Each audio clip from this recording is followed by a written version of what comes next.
രാവിലെ എഴുന്നേറ്റുണ്ട്. ഉറങ്ങണ്ടെന്നാണ് വിചാരിച്ചത്, പക്ഷെ ഞങ്ങൾ ഉറങ്ങിപ്പോയി. അന്നക്കുട്ടി അച്ചായും വന്നില്ല. അന്നക്കുട്ടിയെ കൊണ്ടുപോകാത്തത് നല്ലതായെന്ന് ഞങ്ങൾക്ക് തോന്നി. എല്ലാ കടകളുടെ ഫ്രണ്ടിലും ചപ്പുചവറുകൾ കുന്നുകൂട്ടിയിട്ടേക്കാണ്. ഇത്രയും മോശമായിട്ടുള്ളൊരിതാണോ എന്ന്.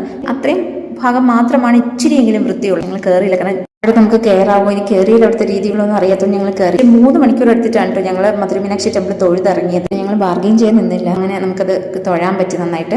ആ ക്യൂ തന്നെ നീങ്ങി തീരാനാണ് 3 മണിക്കൂർ എടുത്തിട്ടോ. നമുക്ക് അവിടെ നിന്ന് ഒരു കടകളിൽ നിന്നൊന്നും കഴിക്കാൻ പറ്റും. ഞങ്ങൾ പിന്നെ അവിടെ സ്കിപ്പ് ചെയ്തു. ലോങ് ട്രിപ്പുകൾ പോകുമ്പോൾ ഞങ്ങൾ നോൺ വെജ് മാക്സിമം ഒഴിവാക്കാറാണ് പതിവ്. ആ മസാല കൂടുന്നതൊന്നും നമുക്ക് ഇഷ്ടപ്പെടില്ല, അത്രയേ ഉള്ളൂ.